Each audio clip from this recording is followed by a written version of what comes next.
Hello, everybody, and welcome to Indie Vent. In this panel, we've got comic book creators, and I'm going to release this panel in just a moment. But take a look at that QR code. If you're on a cell phone, you can scan that, and it'll take you right to the indievent.com site where we have the list of the content creators who were participating today. And I am actually going to be updating. Hi, we lost MarV. Hold on a second. There he is. So we're expecting more people to come in, and I told them because we're dealing with different time zones and things like that. And I was telling Onrie before we got on here that we had some storms in the air where I lost internet for a minute and I was panicked. I was like, oh my God. So, and I was like, and I didn't have my cell phone charged, which is really stupid. So I've got that charging right now just in case. And I've got a couple people who can jump in here and help co-host just in case I disappear. But Onrie, I'm going to put you up on the big board, and I want you to introduce yourself to everybody, what you do, and where we can find you, and then we'll move on. Thank you, Meredith. Absolutely. My name is Onrie Kompan. I am the writer, creator, and producer of this book right here. It's called Yisun Shin. It's about a Korean admiral that battled the Japanese in the 1500s. He was outnumbered 10-1, and he beat them 23 times in a row without ever losing a single battle. This all actually happened. It's based on a true story. Our first graphic novel here collects the first full arc of our series. Yisun Shin is a trilogy of books, so there will be 3 books total, the first of which features an introduction by Stanley himself. Great pitch. Oh, yeah, sorry. You want me to keep it going on? I try and keep it short, you know. I don't like to drone on too much. I got to work on mine. Quite all right. We've got you on the big screen here, Marv. Go ahead and introduce yourself. Hi, my name is Vasconcelos. I'm from Portugal. I'm also known as MarV.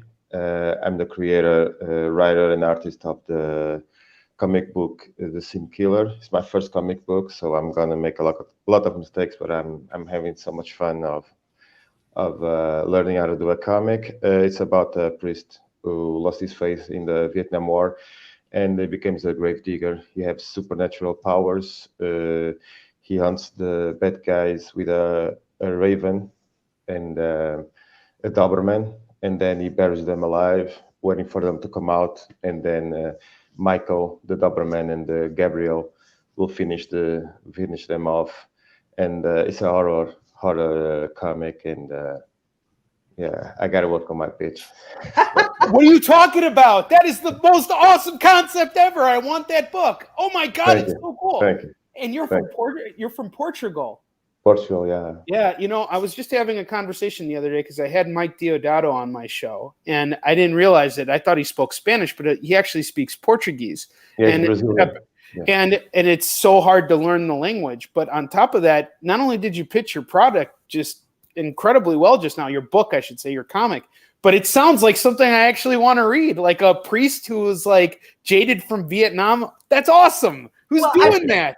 Kind of in line with what you're doing with your story, you know.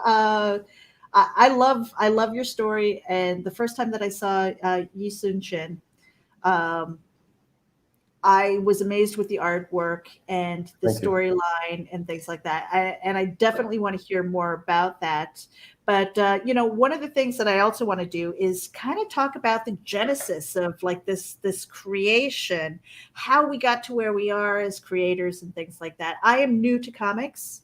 I'm learning. So I've kind of embraced the noob only because I've grown up writing prose.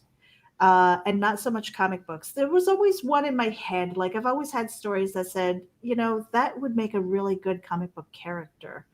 But life kind of got in the way. You know, I was like, okay, well, if I wasn't at school, then I was getting married. I had babies and things like that, raising the family, you know, going back to school again, working, trying to pay the bills and stuff. So all of the creative stuff kind of went to the wayside.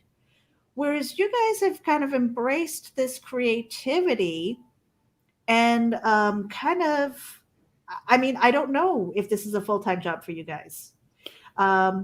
Is it? And yes. What was the What was the pathway to getting there for those who really want to maybe shed the 9 to 5 and jump into this? Because it's not easy. I'm not saying that it is, and I don't say that it's for everybody. So, proceed with caution and really learn the business. But Onrie, I'm gonna pass it on to you, because you've embraced this as a full-time career. Yeah, well, hopefully I'll still have a job when all this coronavirus stuff finally gets away and people aren't afraid to go to conventions. But there's the thing I've learned in my experience working in this field is that you have to wear a lot of hats throughout the course of everything. You could be calling yourself a writer today, but there's no reason why you can't edit as well, or letter, or teach yourself how to ink, or how to do all these other things. Everything depends on where you kind of feel yourself growing your skills, where they can actually like fine tune and develop. For me, where there's a difference between that and being hired to do that on a freelance level, and actually being your own boss and managing your own properties. And I don't make money for writing my scripts. I make no money for writing my scripts. I make money by going to conventions and actually selling books. And it took a long time for me to get to that point, because when you're your own boss, you're putting money in. That's the only way anything can, come to life. Is even if you're the artist and the writer of your own series, you still have to pay for printing. You still have to pay for all these things, and it's never worked out perfectly for anyone. So it's, you learn to adapt. And the thing that I think is so amazing about everybody in our field, and I really want to hear what MarV's experience is in just a minute, is that we all have our own way of establishing and keeping ourselves in this industry, whether it's a full-time job or not. And there is no sense of,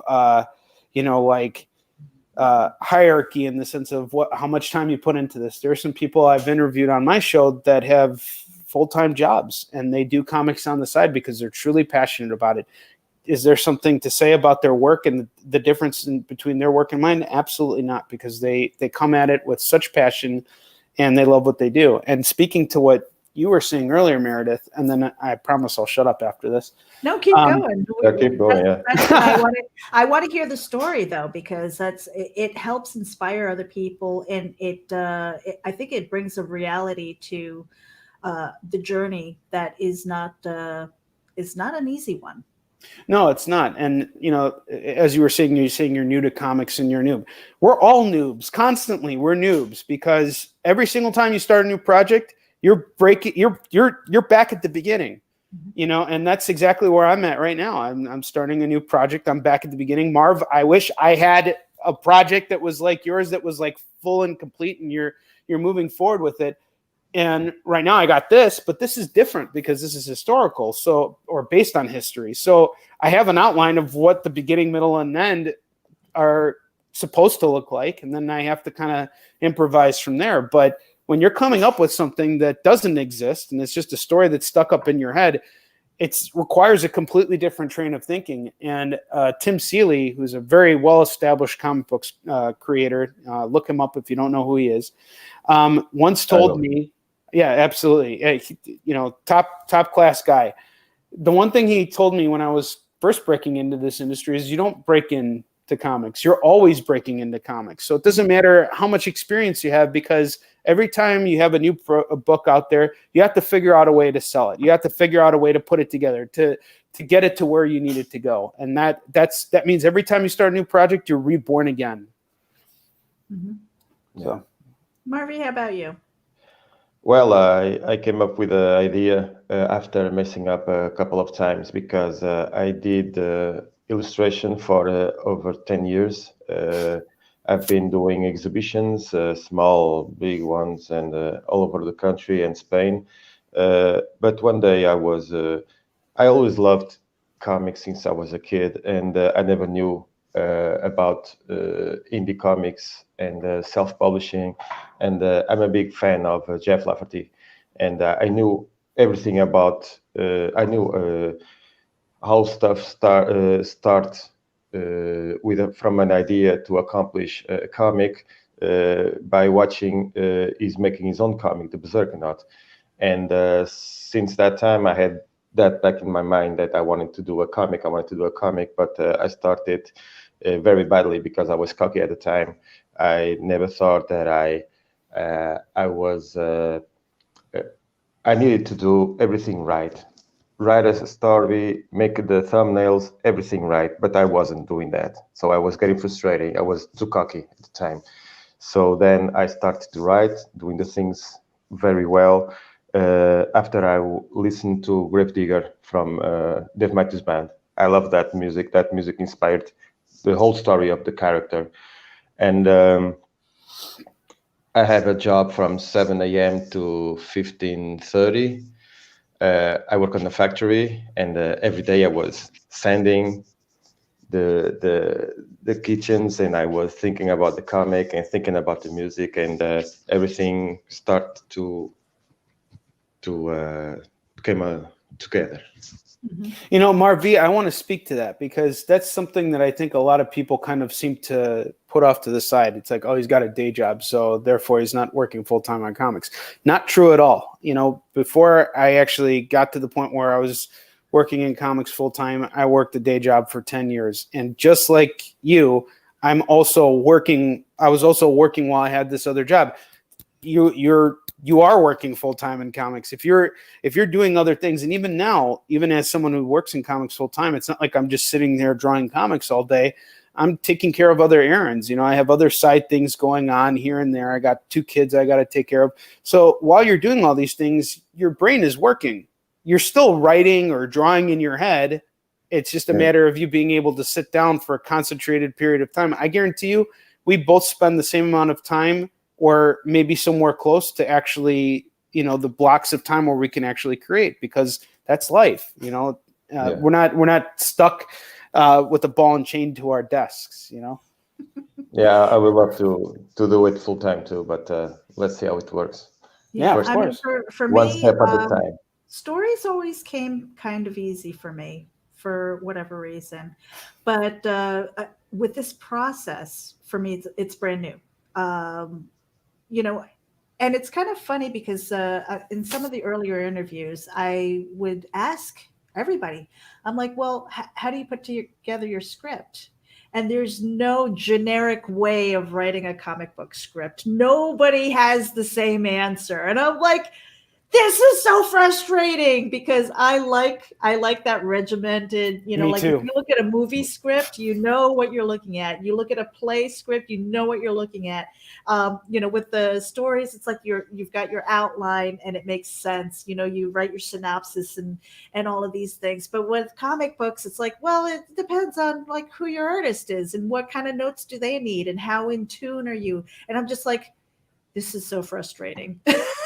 I can't imagine how much more frustrating it must be for the artist, though. You know what I mean? It's like, because they're a freelance artist who's working on multiple comic book projects at the same time, and everybody's got their own, you know, way of doing things. And you're 100% right, Meredith. That there is, I mean, I have templates that I've worked off of, but then I had experience working with different editors, and they gave me some ideas on like better ways to provide instruction, because you know the actual comic script, it's not like you could just package it and ship it out after it's done being written. These are actually instructions to the artist, and there's a lot of things writers have to keep in mind in terms of like dialogue, is how much to fit inside each panel, you know, and the writers have to be thinking about the entire process.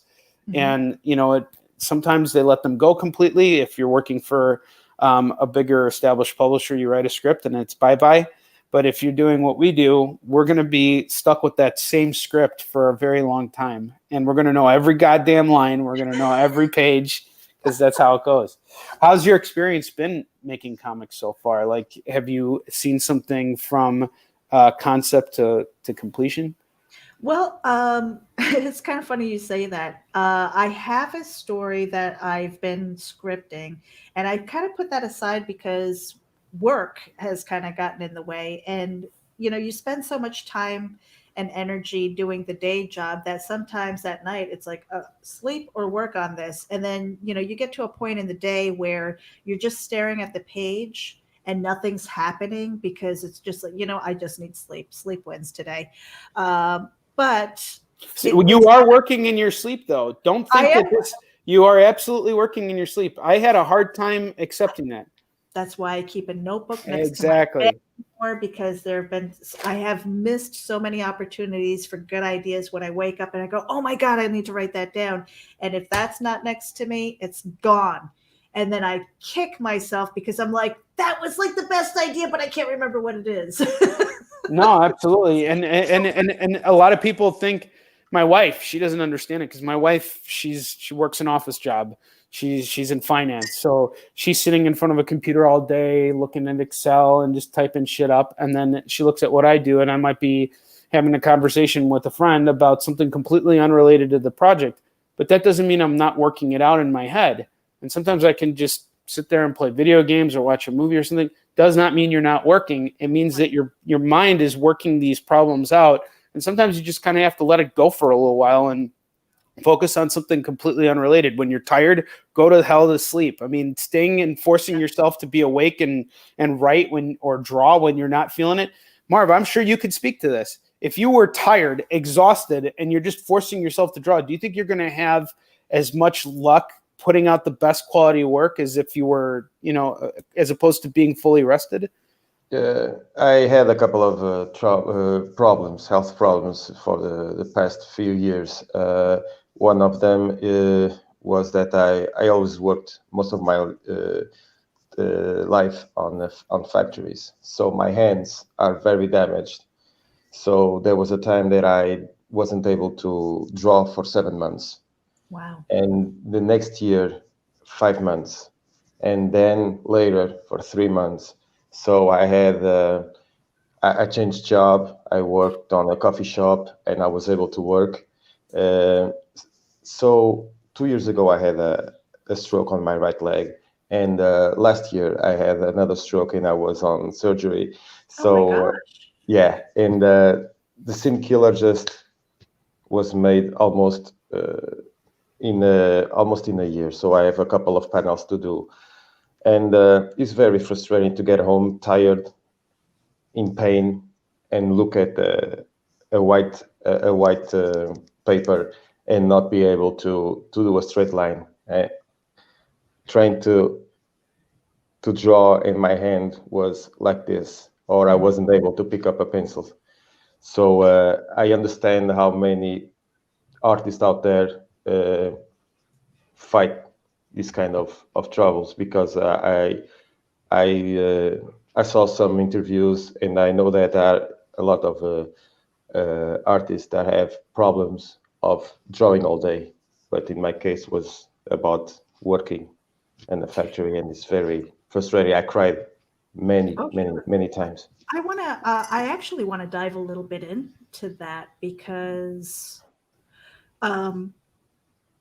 again, I have not always, comic books is brand new to me, but entertainment, singing, that's something that it is a fine art, because you have to train your voice and you have to practice and everything, much like the artistic endeavor, writing and things, and staying and practicing and learning more about it, trying different maybe pencils or going to watercolors and things like that. And I know that there was a point in time in my life where I didn't know if I could sing anymore. And it was like the most frightening thing that I had ever faced. It was just like, I thought that might be the end of my world as I knew it. And then I found something else to pivot to. But as an artist, I suspect that must have felt the same way, like that panic, like, holy shit, what am I going to do next? What is my plan B? I mean, do you think like that, or are you just like, I am determined, this is what I'm going to do no matter what? Yeah, I want to do it. I don't care if the pain continues or not. This year has been a great year because my hands are quite good.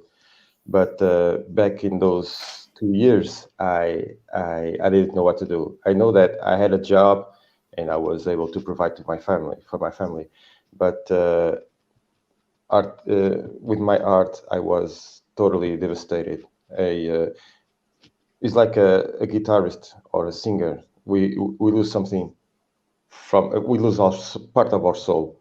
We can continue living, but there's something that finished. It's the end. I thought it was the end a couple of years ago. I thought it was the end, and it's very, very, very. I was in a very bad place back then. Yeah, believe me. I can hear it in your voice. Like I can so like your passion is coming through very strong, and let me tell you, man, I hope Get Well the Going is good, and just know like you got a customer in me, man. If you tell me where to buy your book, I'm on that shit today.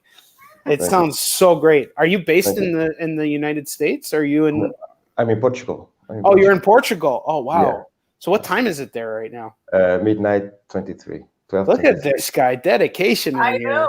Yeah. But speaking of passion, I did want to talk about your work, Onrie, because that to me feels like a passion project.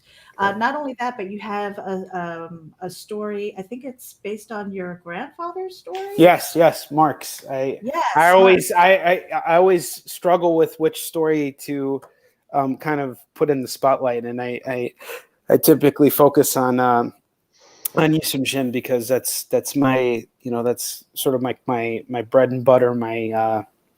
This is truly a passion project, though, and yeah, family ties to it and everything. So, but I definitely want to hear about Mark's. Oh, absolutely, yeah. So I just to kind of make it clear, I consider all of my projects to be passion projects. I think that's the really wonderful thing about independent comics in general is that it's not like you're not chasing the dragon in the sense that you're trying to necessarily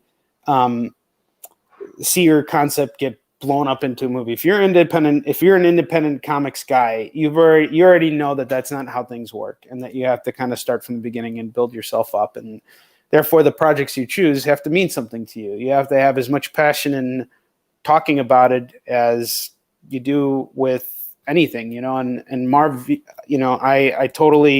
I felt your passion when you were talking about the struggles that you were facing as an artist and how you're overcoming them and still forcing yourself to be creative and Get Well the Going is good. But so Mark's is actually the story of my grandfather. And during World War II, he was a Russian Jewish soldier that battled the Nazis. And I know it's kind of hard to see the artwork for the book here, but basically this oh, thank you so much. This story kind of jumps back and forward in time and covers my grandfather's life. And he's telling his life story to me on his deathbed. And that's actually how it happened in real life, because he didn't really talk much about his past because he'd been through a lot. In Russia, things were pretty brutal around World War II, especially if you were Jewish. And he was thrown on the front lines, and he was just forced to survive. And the Russians, they were very ill prepared for the German invasion, and he survived it. And then he got thrown into a Russian prison camp where he spent the next 5 years of his life. And it just kind of goes back and forward in time. He really didn't like talking about his experience in the Gulag. And so actually I never got the full story from him. So I had to travel to Germany, and I got connected with his cellmate, and I interviewed him one afternoon, and I was able to get like a missing piece of what happened to him during the war. It was pretty crazy stuff. And there's some little items here and there that my family has locked up in a vault somewhere, and that we treasure. And I was going to say that there are a lot of people, especially when they've seen like the really bad shit in war, they don't talk about it. No, he did not. He did not. He even lied about it. He told me that I asked him, where were you May 9th, 1945? That's the day that Germany surrendered to Russia. Mm-hmm. And he said, I was in Berlin. It was 100% bullshit. He was not in Berlin. He was in a Russian prison camp working, and he told me a completely different story later. He told me he was listening to the radio, and they had an announcement that Russia had taken Berlin and that the war was now over and Russia had won. And at that point, everybody started to kind of get excited because they thought, all right, well, the war is over now, so they're going to release all of us from prison. Because the way Stalin did things, he won that war because he threw so many people in prison. And it sounds crazy, but that's how you get free labor. He basically had them building out all these my grandpa was building out like these big infrastructures like hangars and everything like that so that they could store, planes. And, he got really into architecture, and he actually made that his career. But he learned everything in a Russian prison camp, which is pretty crazy. Yeah. Those stories must be told. In my opinion, those stories must be told. Yes. It's a shame that they keep. I know they don't want to tell about the horror, but we need to know because it happened. Well, Marv, I'm sorry, Meredith. I think your stories also need to be told. Like, the story I'm doing right now is completely made up. It's not history. It's not about family or anything like that. But it is very much something I need to tell. And those stories are important too, because in a way, the characters that we create are a reflection of who we are as people, or aspects of who we are as people, or maybe someone that we've interacted with and the lessons that they pass on to us. And, I think it's all important. I think everything that all the content, the more of it, the merrier. Mm-hmm.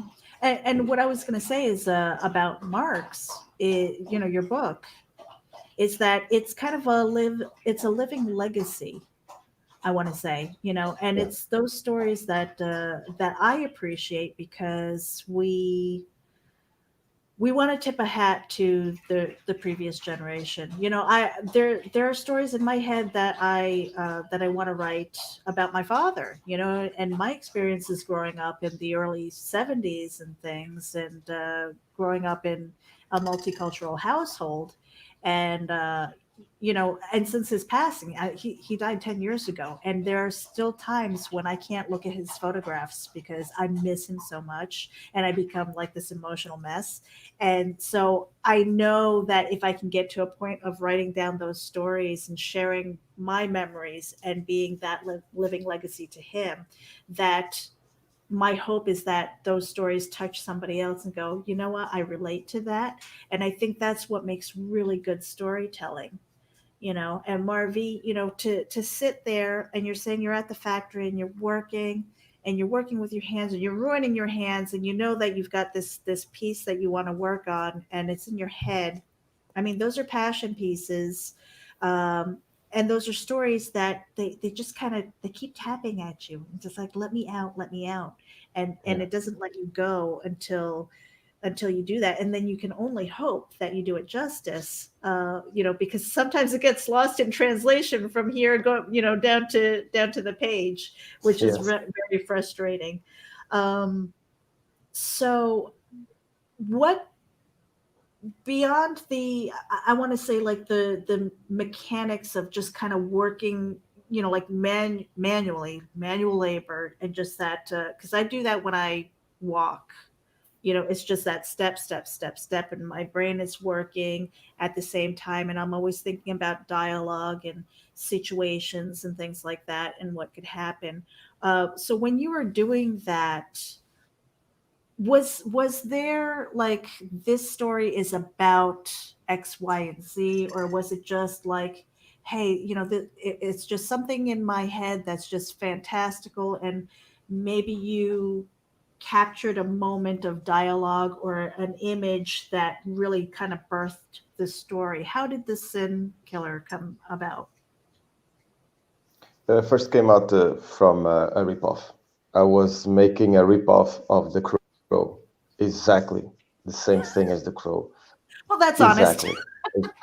Yes, exactly. And then I sit down and I ask myself, why am I doing this? Why do I want to do why I love comics? And I sit and I ask myself that, and the answer was simple. I'm sick of superheroes. I want to do something different. I love my favorite run is Conan.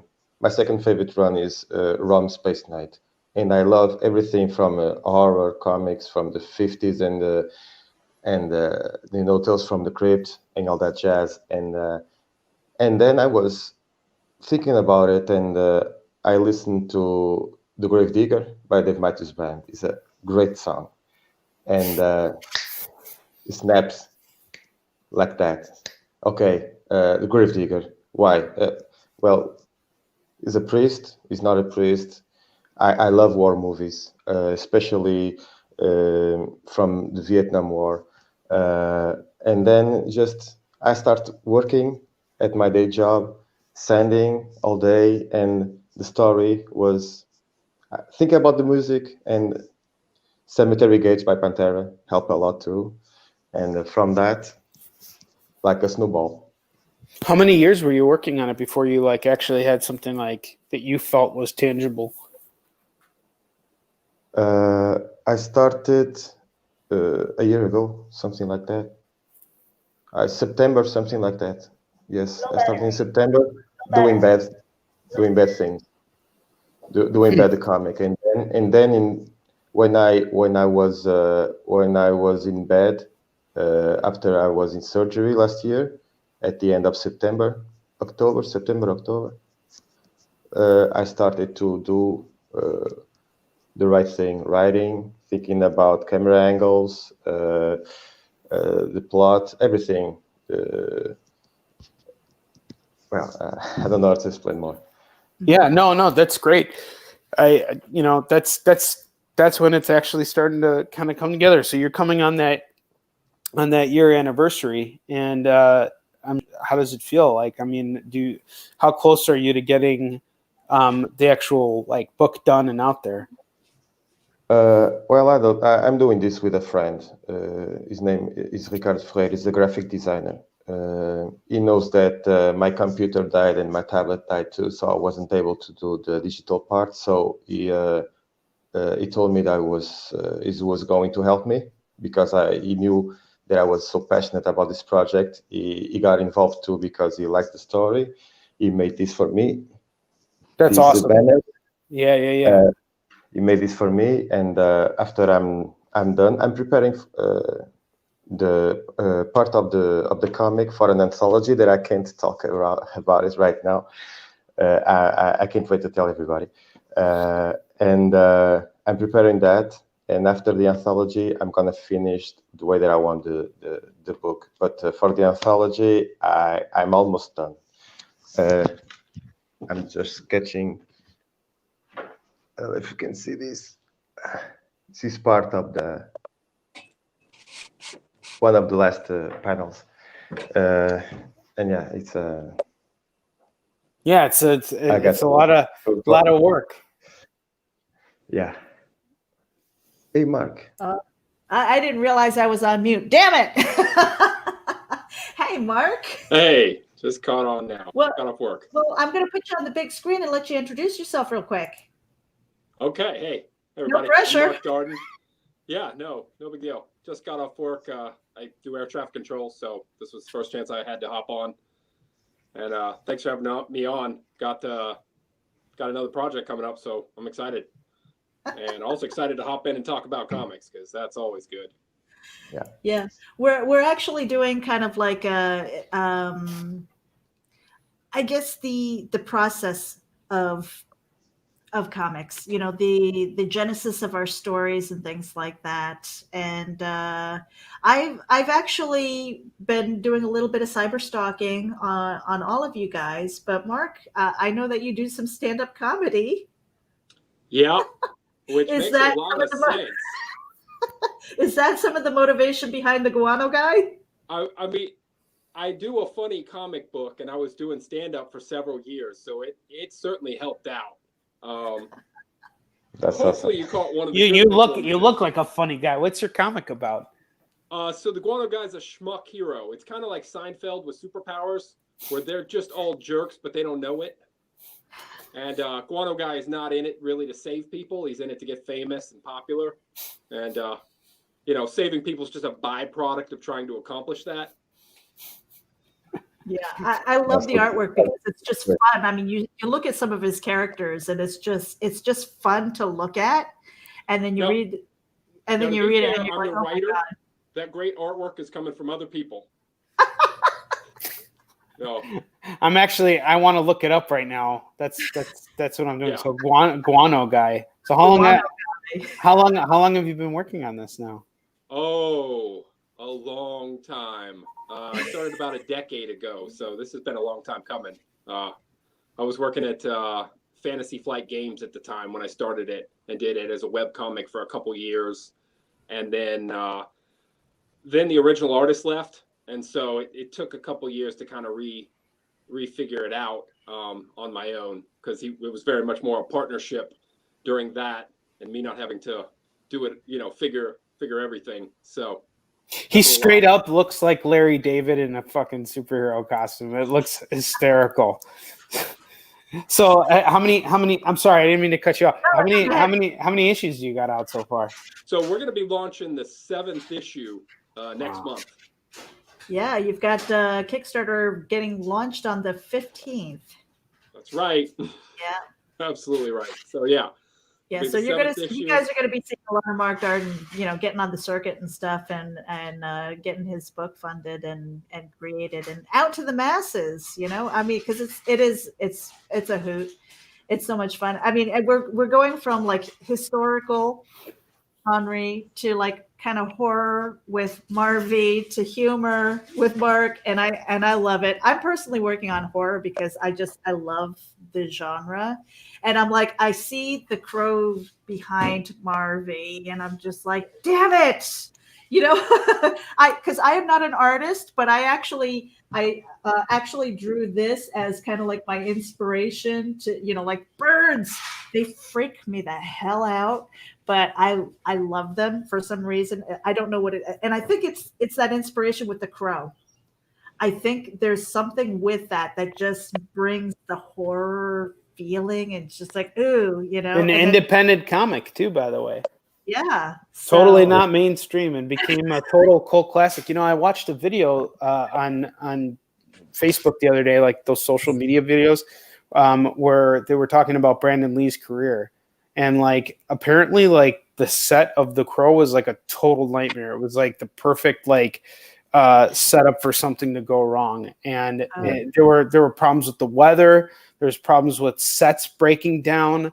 And Brandon was just like, he was always gung ho about it. Like he was just like really involved in it. And I think like the day before he died or something, he was just like he was just off in some other like world or something. I mean, it's pretty crazy. And James O'Barr, the guy who created The Crow, like he's still bothered by it because he never wanted something he created and cared so much about to cause so much harm.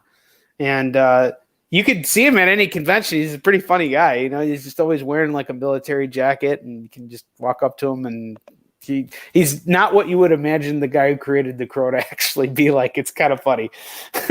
And yet he is. Also funny, James O'Barr was talking about when they were doing meetings for it becoming a movie, and within Hollywood, one person suggested they should make it a musical, which he started to laugh thinking they're kidding. And then off of that suggestion, someone else was like, oh my gosh, we should get Michael Jackson.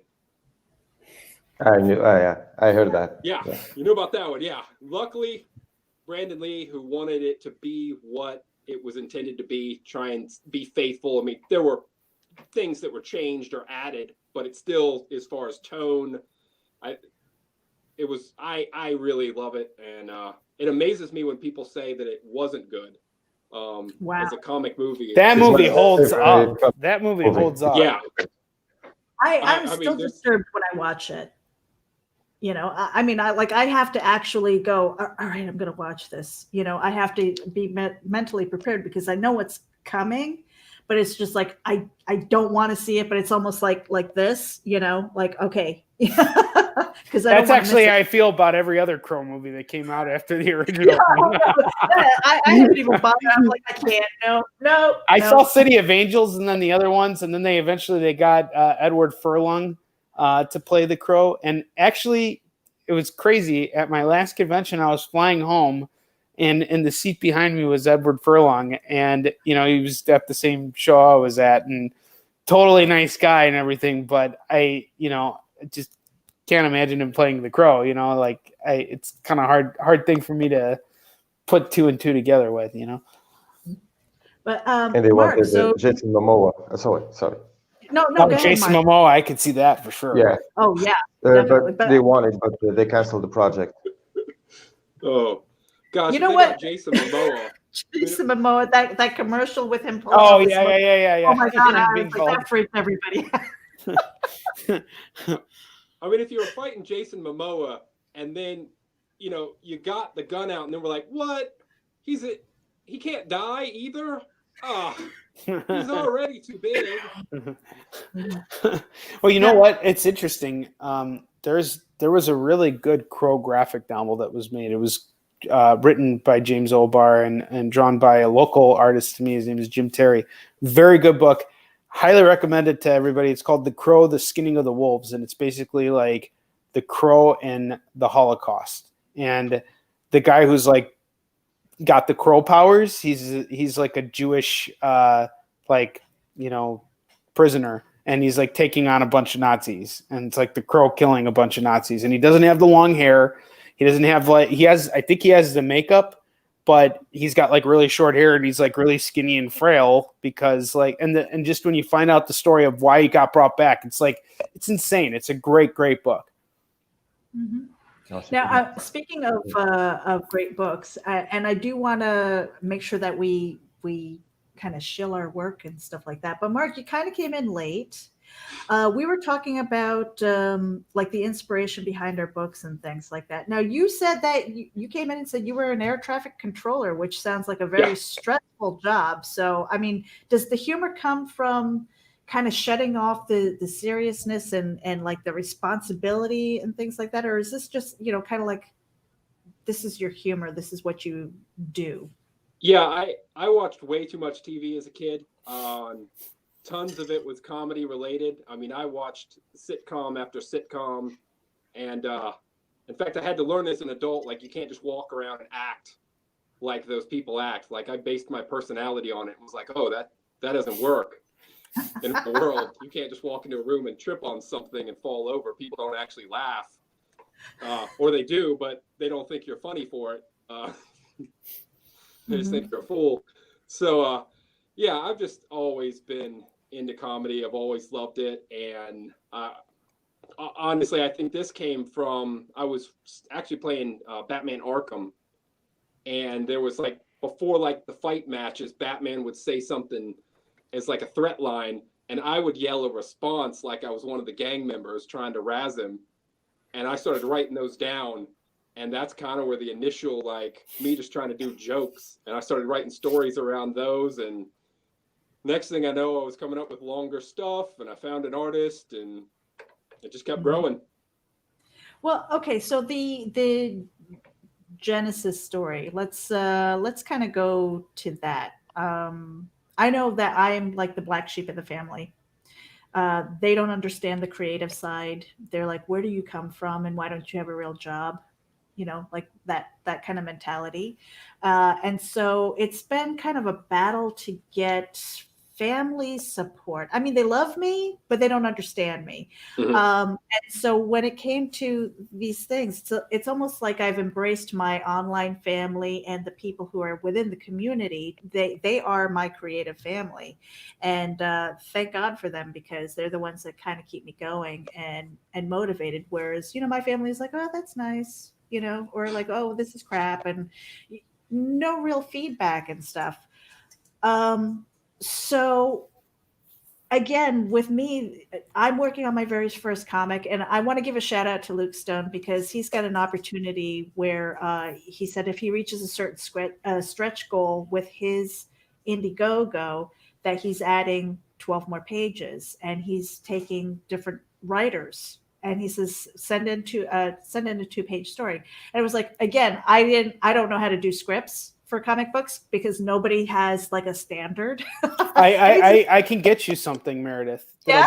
Absolutely. So, I'll be more than happy to send you something. I actually sent him a story and I scripted it out as best as I can. He says, well, it's unconventional, but I totally get it and I really like it. I was like, sweet. This could be my first comic book credit. It's 2 pages, but it's something. It's a start, and I'm so excited about it.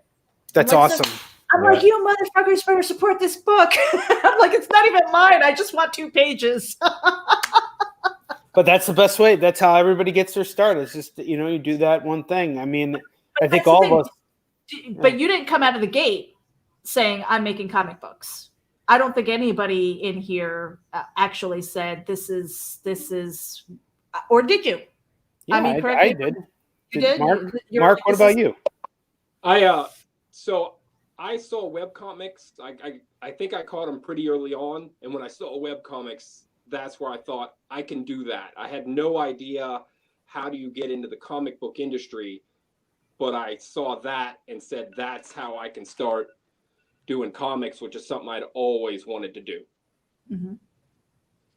Interesting. Yeah. MarV, I think same thing for you, man. I mean, you were telling us earlier. I mean, it's like you were making, didn't matter if you were working or not, you're still making comics, even if you're not actually at the board drawing. And I think it's really just a matter of once you in your head say, I'm a comic book writer, you're a comic book writer. Now you just got to write comics or, whatever it is that you are. If you're an artist, now you just got to draw. But you already, once you put that hat on, that is who you are, Yeah, thanks for support. It's very important to me. And I think you guys had a guest from Korea, Mog Parker.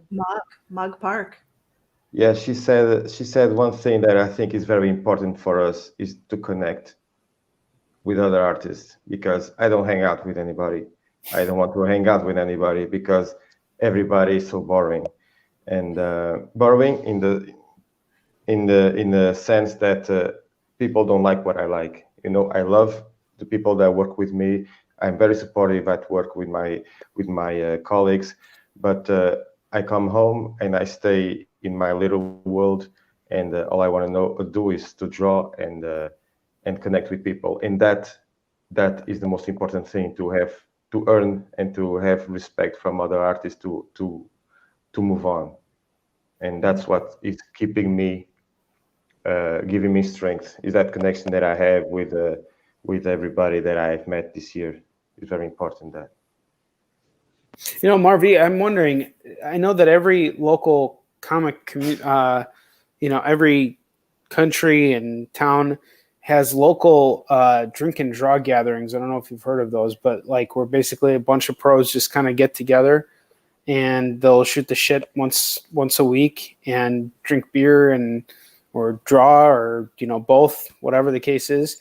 And I know we definitely have a lot of them in the US, but I wonder if there's something similar out by you in Portugal. No, I guess no. not. I don't know.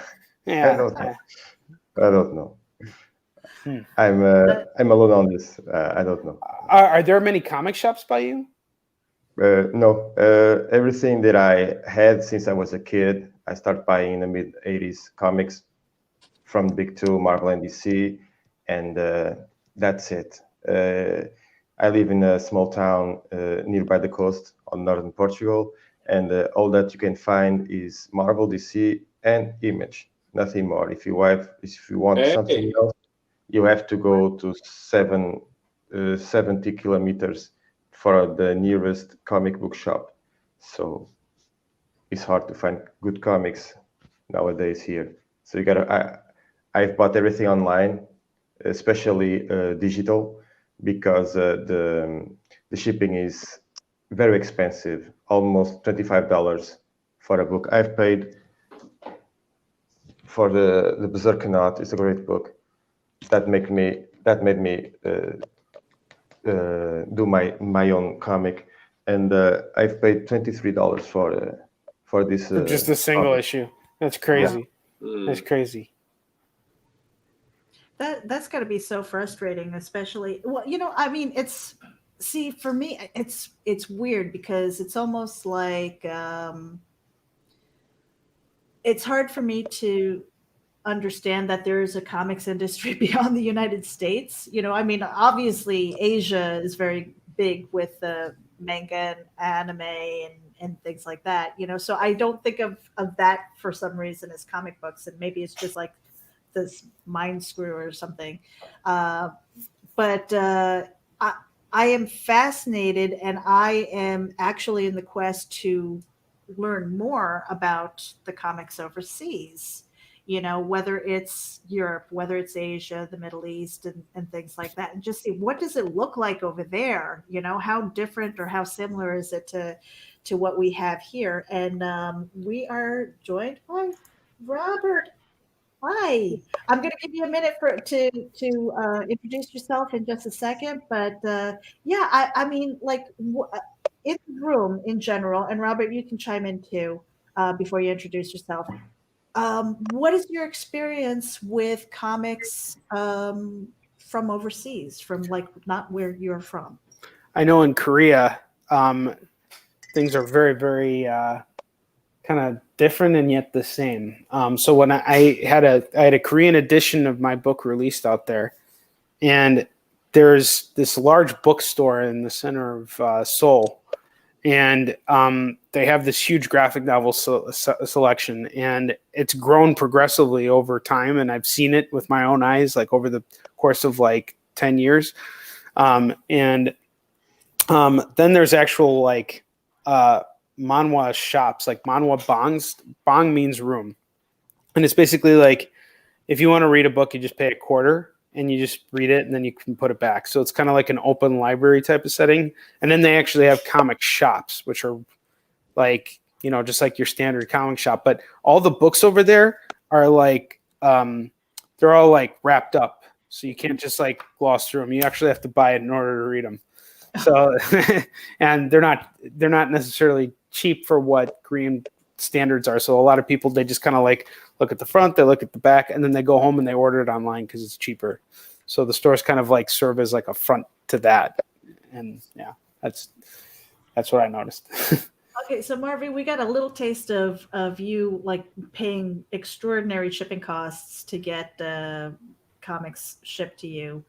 What about locally, though? I mean, like ordering locally, whether it's from maybe France or the UK and things. I would suspect that it's a little bit cheaper. Yes, I bought an anthology by the 100s by Teresa del Pilar. She sent me a copy by $7, but it was the only time that I had an opportunity to buy not from the United States. Everything that I've bought has been digital from Alterna and Snowy Works. So unfortunately, if I want to read comics, I have to go digital because I don't have the income to buy physical that I love. I love physical. Sure. Yeah, I mean, and again, it speaks to like we don't know what we don't know. And so like there's this whole world of comic books that's out there, and that's why I'm fascinated with learning more about it, like what is overseas, and not just what I might happen to find on Kickstarter or Indiegogo. And so that quest is ongoing. But Mark, how about you? Your experience with maybe looking overseas, and I think that you have military experience, right? So I'm sure that you were stationed elsewhere. Yeah, I was stationed in Germany for a couple of years, and they had a very impressive game store because I was by Frankfurt. So there was a huge game store with Dungeons and Dragons, Warhammer products all over the place. It was really impressive looking. I fell out of comics for a few years during that time, so I really didn't go into many stores and try to find stuff. When I did go, it wasn't in English, so it was interesting. I remember seeing like double shots of Preacher, so it'd be like 2 Preacher issues back to back, but not in English. So, and not being a linguist, I was kind of out of luck. So yeah, I was out of comics for a few years until I got back to the States, but sorry, caught up. Robert, we're going to give you a moment on the big screen so you can introduce yourself, and then you can answer the question. Thank you. No pressure. No pressure. Yeah. Well, it's great to be here. I'm Robert Jeschonek. I'm a fiction writer and a comics writer as well. I've written material that's been published by DC and Ahoy, most recently Ahoy. And right now I'm running a Kickstarter project for an anthology of space opera stories with a 1970s twist. It's called Space 1975. We just hit our first stretch goal. We're on the verge of hitting our second stretch goal. And if we do that, we'll be able to put in a story by Mike Barron, who co-created Nexus and Badger. So yeah, it was pretty exciting. And today I just interviewed the guy who is writing the story if we hit our third stretch goal, Peter David. And it was like an awesome interview. I can't wait to get it online. He's great to talk to. So he's a riot, and he's got so many cool stories, and he's done so many amazing things. I don't want to spoil too much of it, but it was a great interview. George Takei was in his wedding. Wow. He's had some cool. So anyway, yeah. So I hope everybody will check that Kickstarter out. It runs until next Tuesday, this Tuesday coming up, September 1st. All right. It's called Space 1975. And I think I've actually seen that campaign. Yeah, and if you guys want to drop your links in private chat here, what we could do is share it out to the audience here, out on Geek Insider and Indie Vault. And speaking of which, you know what? I'm just going to give a little bit of love there for like 20 seconds. Hold on a second.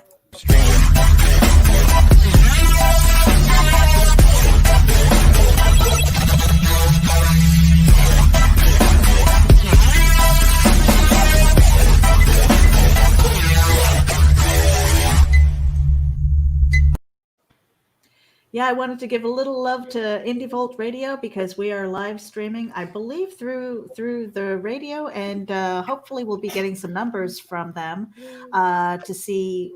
I think this is the first time that we're doing an all-day live streaming event through Indie Vault Radio, but this is also being shared out through Geek Insider, Comic Book Advocates, and the replay is going to be available on multiple streams through YouTube, Facebook, a bunch of websites, as well as Facebook and Twitter. So, thank you guys for taking the time to be here and really talking. You know, we're talking comics, but I think it comes from Geek Insider and just my own personal interview style. I love to hear the Genesis stories, where it came from, the inspiration behind it, and really get to know the creator, because I know for me personally, I don't know about you guys, when I like a person and I connect with them, and I think this is the reason why conventions are so important, that one-on-one interaction, I'm more likely to buy their book, even if maybe the artwork isn't that great, even if the story isn't that great, because I want to support the indie creator and what they're doing. And I don't want to be like the soul crushing, I don't want to be the crusher of dreams and go, oh, this is crap. I don't care that you're a nice guy, go into another field and things like that. That's happened to me. When I was singing, I had one person who I really looked up to, and I just thought they're going to help me. They're going to get me to the next level. And they were like, nah, you better be maybe you should study to be a teacher. And I was just like, I'm like, just kill me, just rip out my heart, stomp on it. And have you guys ever gone through that, where somebody was just such an ass, and you're like, all I needed was just a little bit of love and encouragement, and you just like ripped out my heart and shit on it. Excuse the language, but I mean, really, what do you do? I mean, do you take a pause for a while, or you say screw you and move on, especially if it's somebody that you might have looked up to? I had an experience like that. I kind of came to face my working on facing my demons with it by interviewing him on my show. But I met this guy when I first got my start, and we started out as friends. And about a year later, I started to sense jealousy coming from him. And one time we were at this event, and he followed me into the bathroom and started kind of like picking at some of the things that I was saying. And, the next day I saw him at a convention. I was having a horrible day. And he came up to me and he's like, how's everything going? And he just looked so down. And when I told him I was having a shitty day, his face like lit up. He's like, yeah, fuck you, And after that point, I kind of created a rivalry with him because he was always trying to tell me that I should do things his way.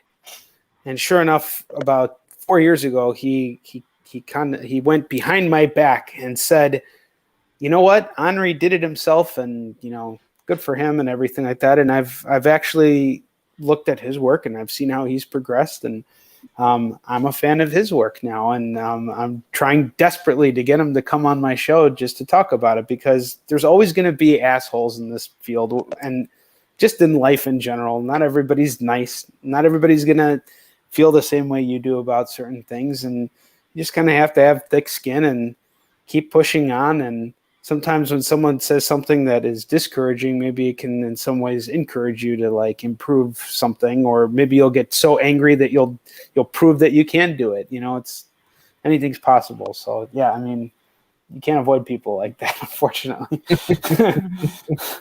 Who wants to pop in next with their story? I think Robert should. I heard his I heard him going, ha ha ha, yeah.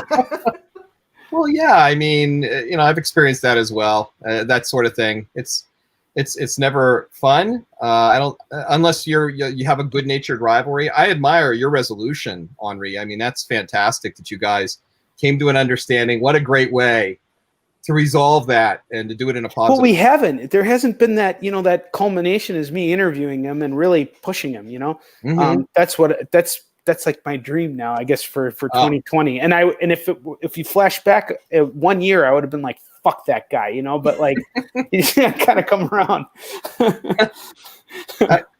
As far as how, it just depends on where you are in your emotional development, I think, in your career development as to how well you can handle it. I know it happened to me when I was real young and I didn't know what the hell I was doing and whatever, but there was no need for the guy to take the kind of shot that he did. I mean, clearly I was just a kid. And that hurt pretty bad. It took a while to get over it, but people have done stuff since, and it's like, whatever, F it, move on. Mm-hmm. But I think it's incumbent on us as creators and as human beings to treat our fellow people decently and to think of those things. I mean, there are ways to say, yeah, you need some work, without saying, you suck, buddy, get out, and maybe you could, everybody, even the big success stories have had those kinds of experiences where negativity has been directed to them. People aren't just overnight successes, and so you might be killing a wonderful career and maybe you're just having a bad day and you're like, I am not in the mood for this shit, but still, I think we need to be conscious of that, and so do other creators as well. So I think it's a great topic to bring up, Meredith. I really do. I agree. I second that. Mark, how about you? Now, because you've got entertainment experience, I mean, I'm sure you've died on stage. I know I have. And so, like comic books and comedy and things like that. I mean, that's got to be hard to climb back up there and keep doing it. What do you do? Oh yeah, I had some nights that went great, and then went to like a different club and told the same jokes that crushed the night before. Tell them to a different audience, and just like, nobody's laughing at anything here. This isn't fun at all. Like the fun of doing this is telling a joke and people laugh, and then that happiness comes back to me. When they just sit there, it's not enjoyable. And then I talked to other comedians to find out that no one ever laughs at that club. Which I then didn't understand why anyone ever went to that club. I never went back. It's that challenge. It's that challenge to get that one laugh. Well, I would assume that if it's for everybody, though, that there has to be a reason for it. I genuinely couldn't figure it out. The only person that got laughs was in a wheelchair. So people were not going to be mean to him. Wow. Yeah. But so when you get somebody who like you admire and you kind of look up to, and you're hoping for that bit of advice, and they kind of crush your dreams in that moment, like, how do you recover from that? I mean, do you take some time away? Do you lick your wounds, or are you like, screw that guy, and it's kind of like sour grapes? Over time, I've just come to understand that, I'm doing a book called The Guano Guy. So I got to know up front, some people are going to hear that and go and check it out. And some people are going to go, well, that's just dumb. And they're going to keep on cruising. And I can't take that personally. Art is subjective. I mean, my favorite bands in the world, I definitely meet people who hate them and think they've never done anything good. Even if they've sold 1 billion records, they still hate them. There are TV shows that I love that other people hate. And my comic book, I can't, I've just had to understand that some people are going to love my book and they think it's hilarious and they like it more than I honestly could have expected, and am appreciative of it. And some people look at it and think it's garbage. And I mean, if the best artist in the world is hated by some people, or their work is just not appreciated, I can't be too upset when mine doesn't reach everybody. It's not gonna. I did there was one reviewer, because most people generally, they met me and they liked me, so generally I get favorable reviews. And then I got one reviewer that it went bad from the get-go. They hated everything about the book. They didn't even compliment the art, which that I really did take personally. Like, you can talk about my writing, fine, but don't talk about my artist. They did a good job. Just admit it. But I initially, when I heard negativity, pulled out a notepad and pencil to start taking notes. Like, I'm curious what their good points are. But instead, they just said it was meh. Like, well, what? That's not constructive. How is that even an opinion? And you guys didn't even tell people what the book was about. Like, how are they going to know whether they agree with you or not? You just said it was bad. You didn't really say what it was about and thus why you don't like it. You can't just say it's bad. Meh's not an opinion. That doesn't even necessarily mean anything. That doesn't mean shit. It can mean it's okay, or it can mean it's crap. I agree 100%. Yeah, Now, I think that should be another story arc. Meh. What does that jealousy. mean? Yeah, that's jealousy. That is jealousy. I agree with you. That's jealousy. Yeah. Then I like to think back to the rap hippopotamus, where he's like, "Hey, be more constructive with your feedback." Well, Onrie, I know that you have to get going, and I appreciate your time. Let me just go ahead. You wanted to say something? I just want to say it's such a pleasure meeting all you fine people. I wish you guys nothing but the very best. You guys are all so talented. Mark, Robert, MarV, let's get in touch on Facebook. Let's be friends if you guys are cool with that. That is definitely it. And you know what? Before you head out, I'm going to put this up here. MarV, I don't have one for you yet, but it's coming, I swear. So anybody who is interested, get your cell phones out and take a snapshot of this. This QR code is going to take you to yisunshin.com.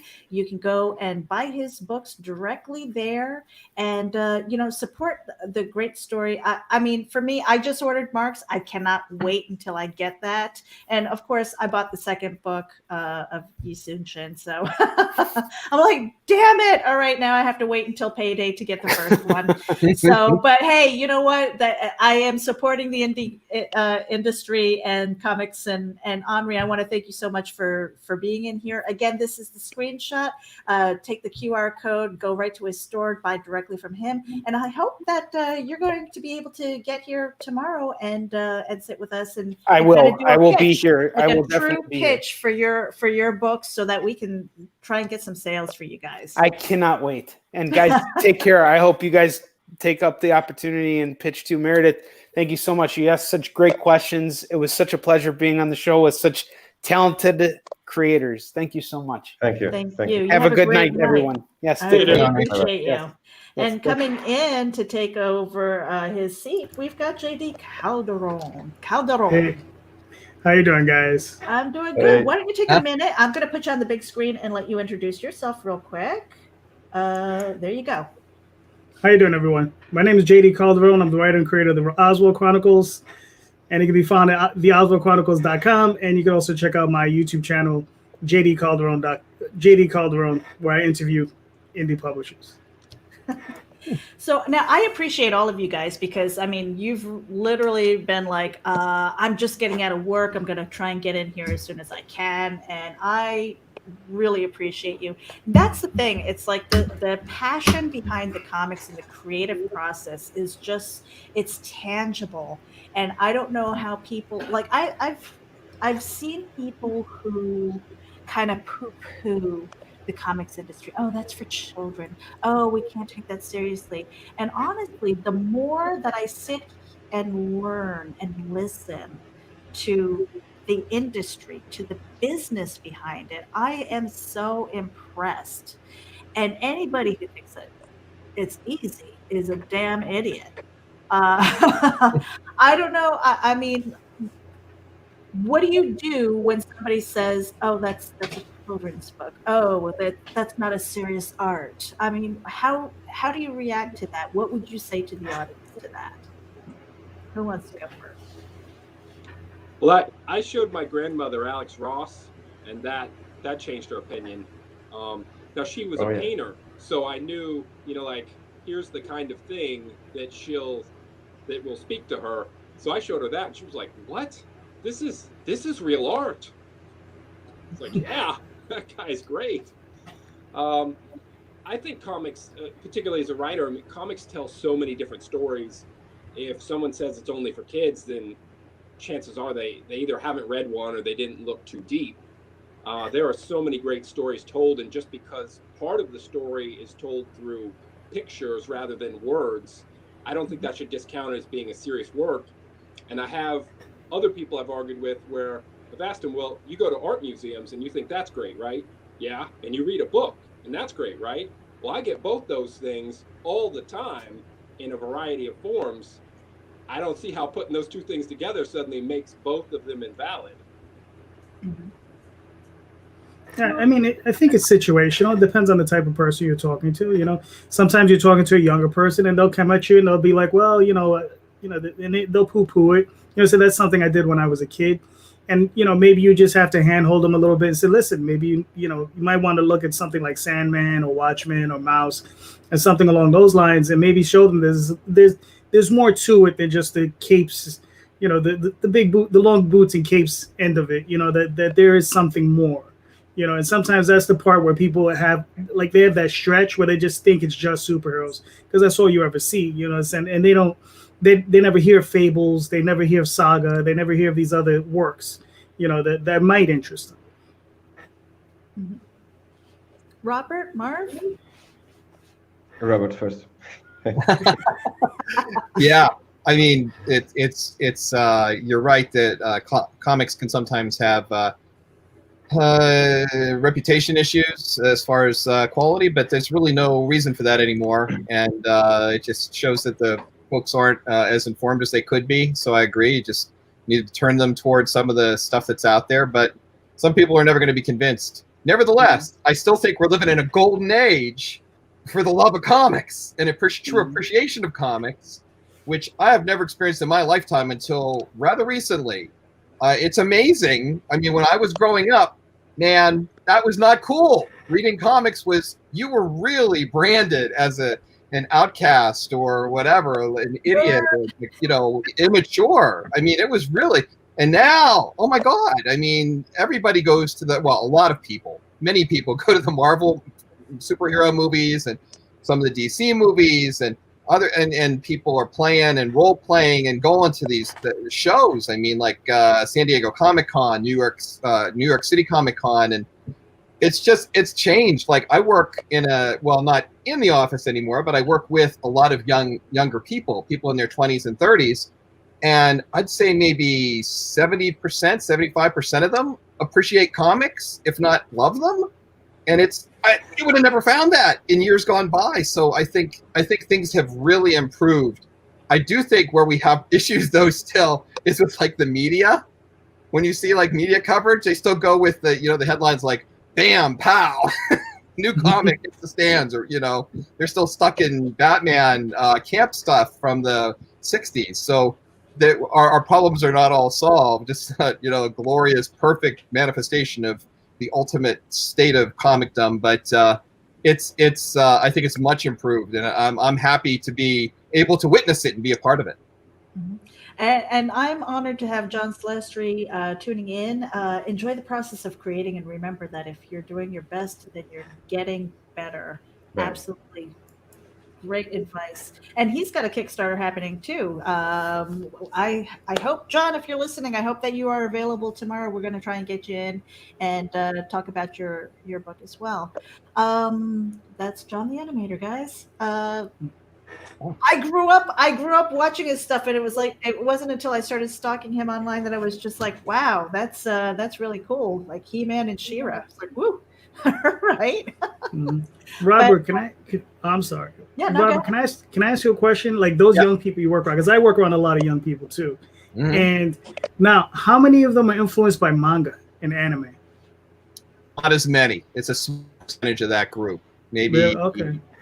I don't know, maybe 25% or so. But yeah, I mean, that's undeniably come to life. And is a huge market segment.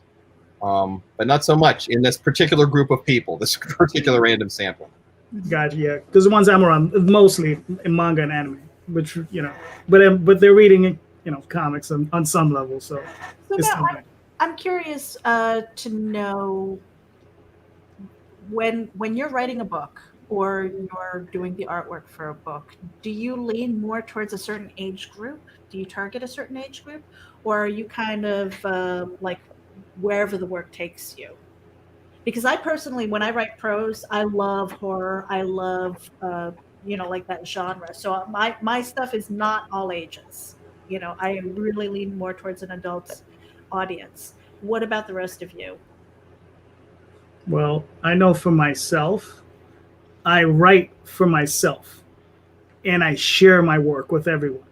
You understand? I don't particularly set out to, create for someone else. I create for myself because this is my hobby. You understand? Just like reading comics is my hobby and writing and creating comics is my hobby.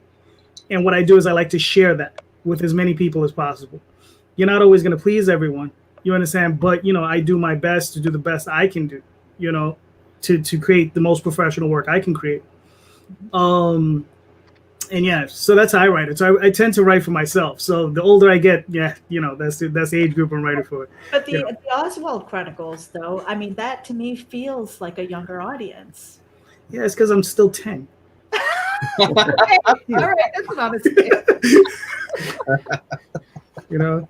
Robert, how about you? I mean, what about your audience? I mean, do you kind of, is it because you're still 10, or is it because where's your audience in your head when you're writing or creating? Yeah, it depends on what I set out to do. Sometimes I'm inspired to write something that's targeted toward a younger audience. I have a graphic novel that I'm just ramping up now, and it's definitely a young adult novel, a graphic novel. So in that case, yeah, go for the younger audience. But in other cases, some of the stuff I write, I don't write anything that's necessarily like, I wouldn't say I don't write erotica or anything that's extremely mature. But yeah, I tend to write as I think. So if left to my own devices, not aiming at a target audience, I tend to write for a mature audience. Mm-hmm. And Mark, so with the Guano guy, the humor and stuff like that, that's above the kid's head, but the artwork isn't. I mean, I'm hoping through a variety of jokes that there's some that the adults get and laugh at because they get it. There's other stuff that's just really silly and fun for the kids. And I hope that the same way that I watched a lot of stuff that was above my level as a kid and it helped bring me up, even if I didn't get everything, I'd get a lot of stuff that was supposed to be above my level. I'm not trying to talk down to the kids. I hope that when a kid reads the book, the stuff they don't get. Maybe they ask the parents, maybe they look it up, maybe they figure it out. I think of like Who Framed Roger Rabbit, and the line that comes to mind is always "nice booby trap." Yeah. You know, and it has two totally different meanings depending on where your mind's at. So I kind of think of that for the Guano guy, and it's kind of fun. Marv, what about you? Because The Sin Killer is not a kid's book, obviously. No, it's not. But I'm focusing on the psychological horror. To be buried alive, which is by a supernatural Doberman, a supernatural raven. I'm not focusing on the gore, but I wrote a story called The Witch, a supernatural story. That is a little bit of nude, and there's a little bit of there's a decapitation in one of the panels. So that's gonna be for a R rating already. But the other one, I think it's okay for teens because there's no gore in it, just psychological horror. Mm-hmm. Yeah, I love that. So we've got about 10 minutes before we have to pass the baton. And I just wanted to give you guys a little love. Marv, I feel so bad because I didn't get a chance to make a card for you. But no problem. So again, you know, with tomorrow, Sunday being our cell blocks and stuff like that, there are some seats available, and I've been asking anybody who's been on the panels if they are available and want to pop on for about 15 minutes. But like this, hey, look at that. We've got the Guano guy, and if you scan that QR code, you're going to go right to his Kickstarter, which is going to launch on September 15th. And so make sure that if you're watching, make sure that you kind of bookmark these. We're going to be sharing this out on our social media as well, so that people have a reference and a stopping point. We've also got Space 1975. Look at that.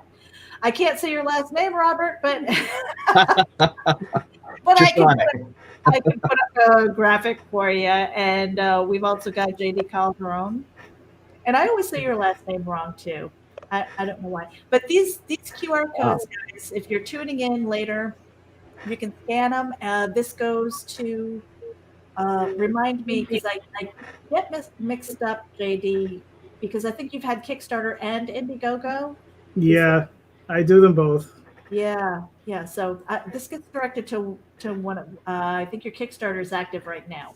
Yes. Yeah, cool. So that should be going there. But I had one more question, and it flew out of my head. See, this is why I'm supposed to be using my notebook, and I didn't do it. But the creative process, I love that you guys are sharing your stories. I hope that I can invite you back, maybe do a one-on-one or a couple of you on a panel, and have more in-depth discussions, because I think with your experience, what you bring to the table really can help the next generation. And I don't see any of you being like, get off my yard, you know, and saying, get out of here. You're not the crusher of dreams. But I think that goes with the independent spirit is we all tend to be a little bit scrappy. And I think this is speaking to what you said earlier was the creative process. It's kind of exploded, the acceptance of independent comic books. Do you have any opinions on why that is? Do you think it's the beer bug, or do you think it's something else, like a shift in the universe? Yeah, that's a great question. I think it's a fundamental shift in just. I think things just have come around. You know, people started to get exposed to the material, and it just gained some acceptance that it hadn't had before, and it just sort of built. And I think the internet, of course, made a huge difference in exposing more people to comics and comic-related material, and spreading that far and wide. And I think it continues to do so. And also, I think that's critical too. The fact that the online world and the many tools that are now available to us as creators are available to like this vast universe of people. So so many people can now do what only a handful had the capabilities, truly, to do in the past, and to do it in a successful way. Like all of us or anybody out there can, publish and sell and succeed. And I think that has also fed this love of comics, this new appreciation of indie comics and indie creators, because there are just more of us. And I think it's exciting. There's never been a better time to be on board in that world. JD, how about you? Well, I think Indiegogo and Kickstarter have definitely pushed that paradigm. They just really shifted things just a little bit. I think also the fact that the bigger companies, Marvel and DC, Marvel's been screwing up for a long time and just been bleeding off fans for years. And DC just kind of like imploding slowly but surely.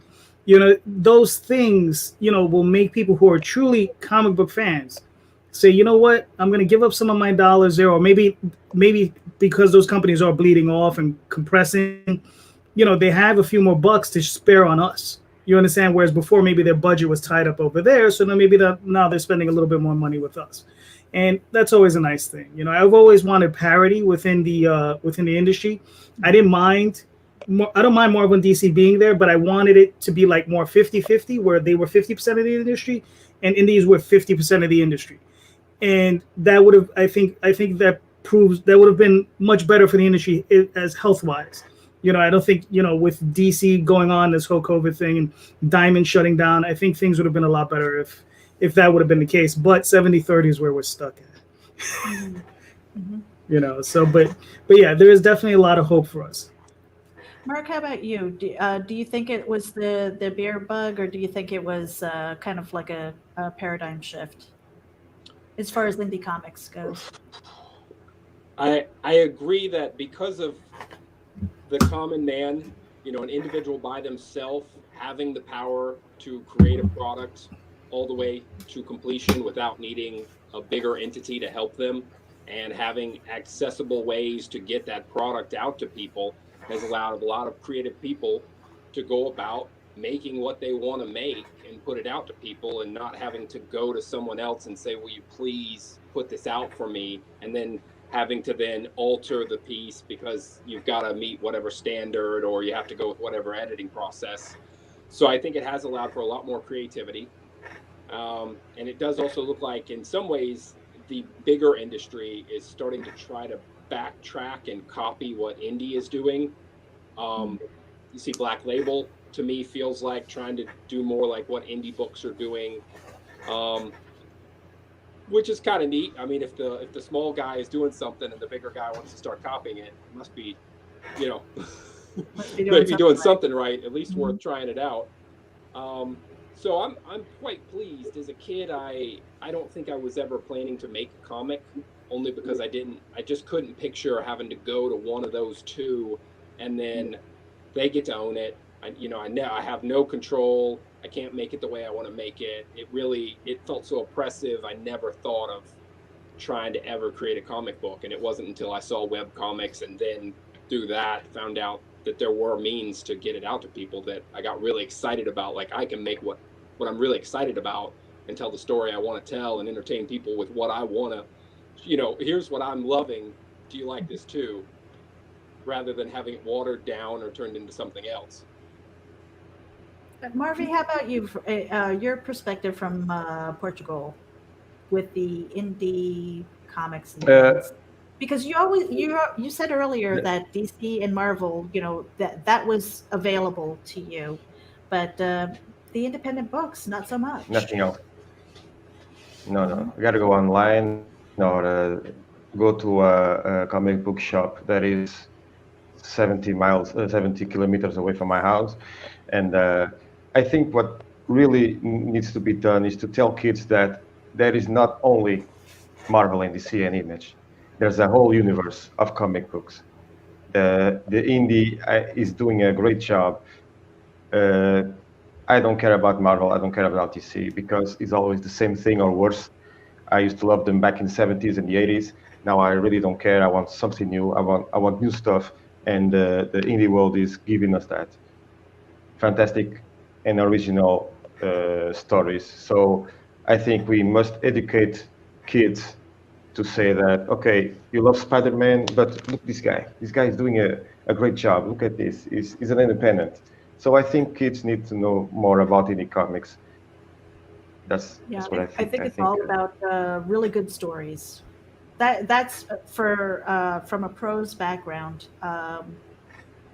I want a good story arc. I want to be emotionally attached to the characters. I want to know what happens. I want to care, and I think there's a dynamic with some people, and I think it speaks to that paradigm shift where there was a point in time, especially with self-published authors, where if you went that route, it was because you couldn't make it into the big publishing houses.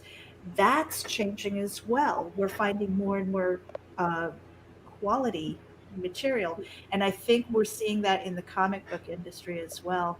And again, I'm new, I'm learning this, and I just find it so fascinating that there's such a depth in this well of creators, and that struggle to get to where we are. And I really want to really celebrate all of you who've been on these panels today with IndieVent, who are sitting here and joining me live right now and sharing your stories, because it takes a certain amount of passion and really determination to, whether you're juggling a full-time job, whether this is something that you're doing full-time, whether you are getting past, maybe not having the family support or the friend support because they don't understand you and things, and really creating quality books. And so I applaud each and every one of you. I'd like to go around the room and let you introduce, say goodbye, let people know where they can find you. I'm going to post your QR code, except for MarV, because I'm an ass. No problem. I'll have you. It was great to be here. It was great to be here. That's enough for me. Well, MarV, I'm going to put you up on the big screen first and let people know what your book is and where they can find you. Okay, so you can find me on Facebook, MarV Vasconcelos. It's hard, but you can find me too on Instagram and Twitter on MarV Artwork. And my comic book is The Sin Killer. It's a priest who lost his faith back in the Vietnam War. He becomes a grave digger. He resurrects a raven and a Doberman to catch bad guys and bury them alive, and bring justice to the bad guys' victims. That's the See, plot. I love that, buried alive, and I'm like, oh, I gotta have that book. All right, Mark, to you. Hey, yeah. So as title says, there, I'm Mark Darden. I do the Guano Guy right now. That's we're right now in pre-launch, so it's already up on Kickstarter. If you look for Guano Guy #3 and all 6 back issues, it's there. Please check it out. I do everything I can in the book to make it as fun and funny for everybody. Plus, great artwork by great artists who help really bring these stories to life and bring a lot of visual personality to them. And there you go. Right Hope folks will give a shot. So definitely give Guano Guy a little love there. And I think you can sign up for the newsletter for any announcements, like when it actually launches. So that's really cool. And let's see, who we're going to pull up here. Robert, you're next. Hey, I'm running a Kickstarter right now. It's called Space 1975. And it's an anthology of space opera stories with a 1970s twist. So it's going to be a lot of fun and very exciting. We've got a great writing team, including Peter David and Mike Barron from the comic book world, and lots of other guys. And we run until September 1st, this Tuesday, coming up at 3 o'clock Eastern Standard Time. So hope to jump on, especially because we just added a reward, which is really catching fire. It's a new workshop, a 3-week writing workshop conducted by Dean Wesley Smith and Christine Catherine Rush. And it's on writing, how to write historically focused science fiction, which is basically what we're doing with this anthology. Those are the kind of stories we're working with. And if you get into that workshop at the $150 level, you will have an opportunity to write a story which could be considered it will be considered for this anthology. Whether it will be published, I don't know, but you'll have a shot. You have a chance. So that's through next Monday. Thank you. Or next Tuesday. Sorry. Wow, very cool. All right, Mhm. great opportunity there. JD, you're up. So yeah, so you can find me on Facebook under JD Calderon. You can find me on the OswaldChronicles.com. You can also find me on Twitter under JD Calderon and on YouTube under JD Calderon. I currently have a Kickstarter running for the Oswald Chronicles, the greatest mouse adventure going today. And so please go check it out. Thank you. Yeah, we've got your QR code right there, and that'll take you right to the Kickstarter. So I hope you guys will head over there and take a look at the campaign. And if you can't support it, at least share it out with your friends, because that's what networking is all about. And I want to give a little bit of love to Onrie Kompan. He was here earlier. That is his QR code. That'll take you right to his website as well. I want to thank everybody here. Let me remove JD off the big screen there. I want to thank all of you again. I really appreciate you. It's a wealth of knowledge. I hope that I can invite you all back for maybe a one-on-one, or maybe, we'll do another panel and actually have like a specific topic, because I think by having that evergreen material, it's really helping the next generation of creators. And I want to, I just want to thank you, and I appreciate every single one of you. Thank you so much. Thank you. Thank you, Thank you. guys. Thank you, Meredith. Thank you so much.